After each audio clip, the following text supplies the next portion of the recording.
Kaixo! Kaixo, Mertxe, Gauz! ondo? Bai. Entzu zer moduz? Bai, ondo, Gaur eguraldi ona? Bai, Suerte izan dugu. bai. Ze moduz, konta iguzu, zergatik hitzartu gaituzu hemen Peña kalean, zergatik erabaki duzu leku elkartzea?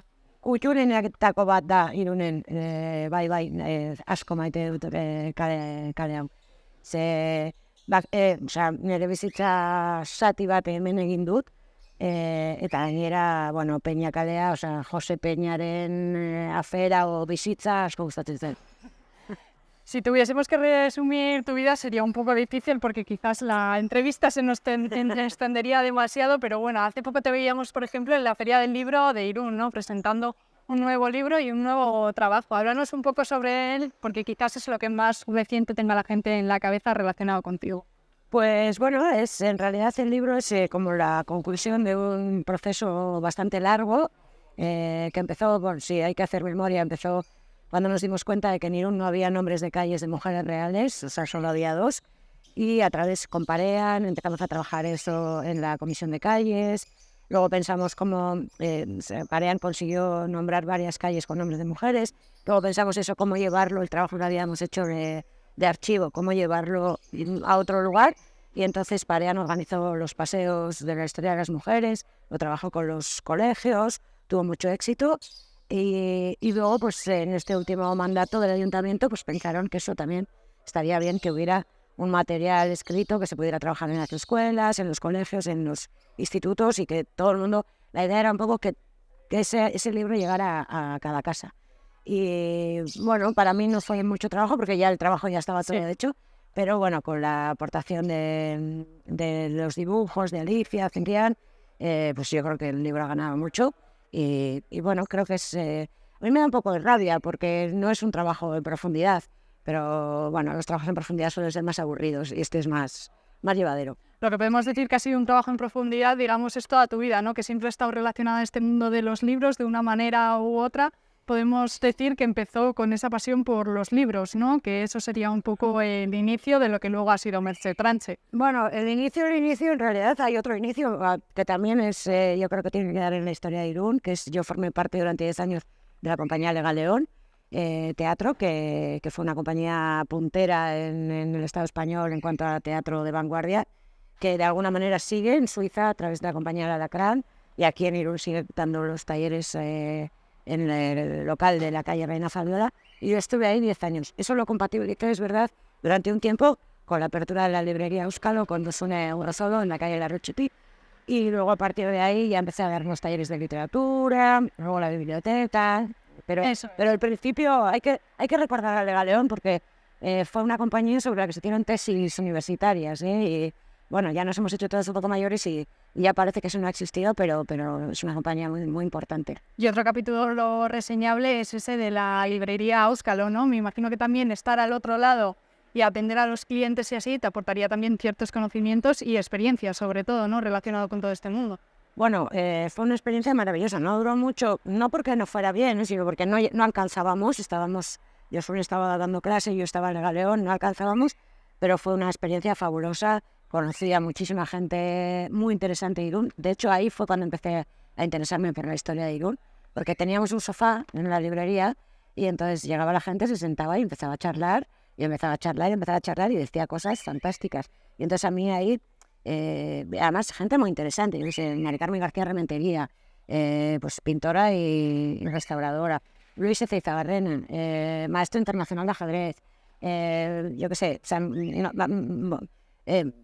ahora, por mencionar estos nombres, voy a quedar mal a la otra gente, ¿no? Pero quiero decir, gente muy interesante que tenía mucho que aportar y que a mí, por lo menos, me hizo ver que había cosas en la historia de Irún que todavía estaban sin hacer y que, que podría ser una manera de empezar, ¿no? Intentar rellenar esos huecos. Ya que ella fue la cuna también para esos talleres de literatura que se extendieron en el tiempo, sobre todo talleres de literatura de mujeres, ¿no? Que te centraste un poco en ello. Pues la idea fue de Josune Urosolo, que estábamos ahí en la librería, y me dijo, ¿y por qué no preparas un taller de literatura? Nosotros hacíamos muchas cosas en la librería, hubo un taller de escritura con Luis Echenique, hicimos muchas conferencias, en verano hacíamos cosas en la calle, y entonces a Josune se lo ocurrió, ¿por qué no preparas? Y lo preparé, los primeros 2 años los di en la librería, Y luego el técnico de cultura de entonces, el director de cultura, Joaquín Ormazábal, dijo, bueno, ¿por qué no íbamos a la biblioteca?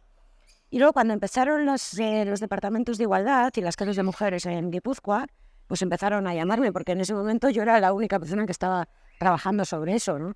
Y empezaron a llamarme y bueno, pues a día de hoy doy 9 talleres por toda Guipúzcoa y la verdad no doy más porque no doy para más, ¿no?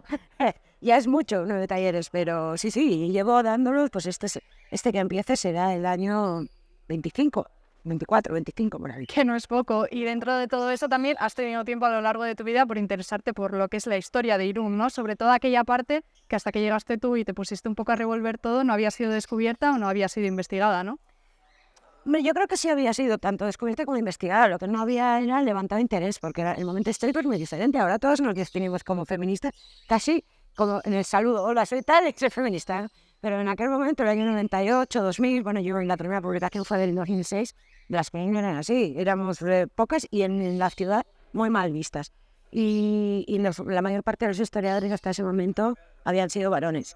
Y las que no, pues habían seguido un poco la marca trazada por ellos, ¿no? Y entonces había cosas que no habían interesado nada. Y también que es verdad, eso no, una cosa no quita la otra, que es difícil encontrar a las mujeres en los archivos, en los papeles, porque las actividades que hacían no quedaban reflejadas en general, ¿no? Y entonces sí, gracias a que estuve en la librería y a eso que te decía, de que hubo gente que me hacía muchos comentarios y tal, pues pensé, bueno, ¿qué puedo hacer? Y empecé con las cerilleras, lo presenté al premio Luis Durazzo y gané.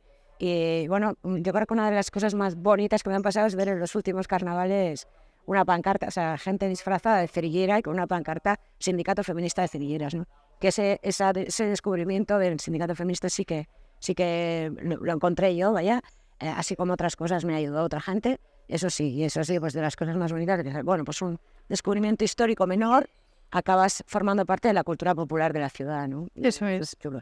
Al final son cosas que hoy en día las tenemos como naturales, ¿no? En Irún parece que siempre han estado ahí, siempre han estado reconocidas, pero imagino que sería difícil lo que comentabas, ¿no? Ese trabajo de rebuscar, sobre todo porque sería difícil encontrar la información, no sé cómo lo hiciste, a qué fuentes recurriste pues para reunir todas esas testiganzas y así y poder presentarlas hoy en día como algo natural y que siempre es. Bueno, luego cuando acabé el artículo aparecieron muchas otras cosas, que da una rabia tremenda porque yo lo podía haber metido, ¿no? Pero sobre todo las fuentes fueron el Archivo Municipal de Irún y la prensa, porque sí que es verdad que hubo un momento en la prensa de la época, que hubo un momento en que las cerilleras tuvieron mucha notoriedad por las huelgas que hacían y por el carácter de las huelgas que hacían.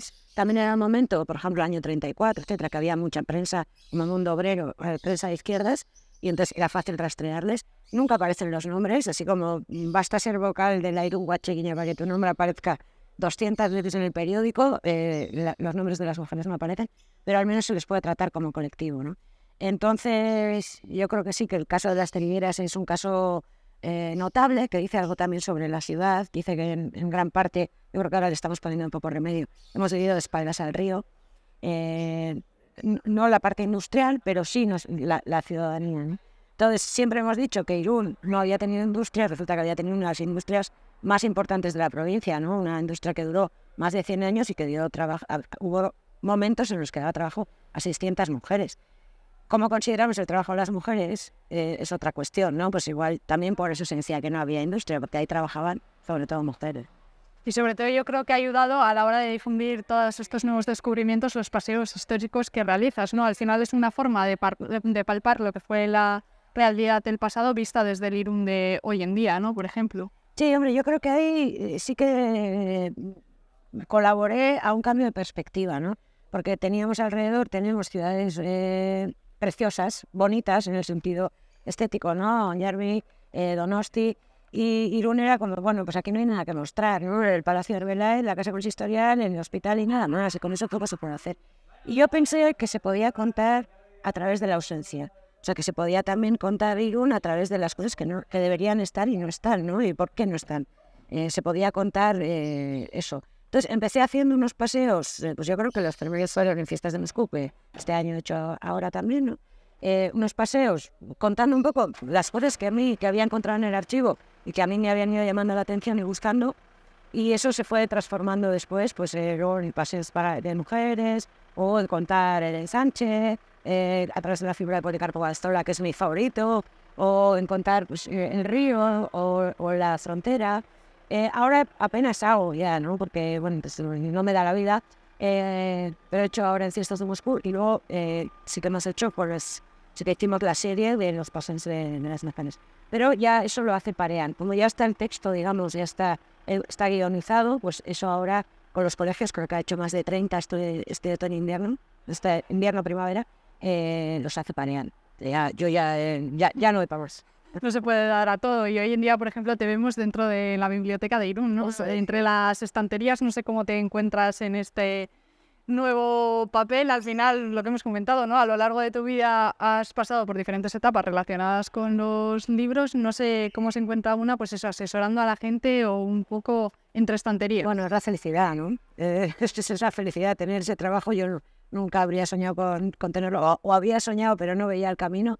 Y es la felicidad por muchas razones. En primera, la personal, ¿no? Porque ya llega una edad en la que no puedes seguir siendo bohemia y viviendo del arte y de que te salga un paseo o te salga un proyecto, ¿no? Ya hay una edad en la que tener un salario y recibirlo todos los meses te da mucha tranquilidad. Y luego, por el otro lado, pues, ¿qué más puedo pedir, no? Eso es lo que más me gusta del mundo, son los libros, también el cine y también hago la programación del Cineclub Besder. Son de las dos cosas que más me gustan. Y entonces, pues, ¿qué más puedo pedir? Que estar todo el día entre libros, con buenas compañeras, en un sitio fantástico, ¿no? En el que todo el rato, además, hay cosas que me sorprenden o hay cosas en las que puedo aportar algo. Creo que puedo aportar algo. Eso mismo te iba a preguntar, que sabemos por todo lo que hemos visto que eres una persona inquieta, ¿no? Que no sabe estar quieta y me imagino que en tu cabeza tendrás algún proyecto, ¿no? De cara al futuro, algo que tengas todavía en pendiente, en lo que estés trabajando ya o que quizás en un futuro te gustaría profundizar más. Bueno, tengo que terminar, si no voy a pasar a la historia como la única tonta que hizo un volumen 1 y no hizo un volumen 2. Tengo que terminar el libro sobre la guerra civil, que me está costando porque precisamente tengo que ganarme la vida y ya no tengo las horas para ir al archivo que tenía antes. Espero que no tarde demasiado. Pero también es verdad que según te vas haciendo mayor, la biblioteca, que son 7 horas de trabajo y prácticamente todas las tardes un taller de literatura que además tengo que preparar, que además tengo que leerme los libros, seleccionarlos, etcétera, te vas quedando, tienes menos tralla, ¿no? Y yo creo que además ahora estoy en un momento en el que estoy un poco a la búsqueda de qué hacer, ¿no? O sea, como de dar otro paso igual en un sentido completamente opuesto, ¿eh? No tengo ni idea. Pero sí, es como, estoy un poco aburrida. Pues sin duda, no dudamos que encontrarás algo que hacer más pronto que tarde, así que estaremos aquí para contarlo y que la gente se entere. Así que muchísimas gracias. Sorry.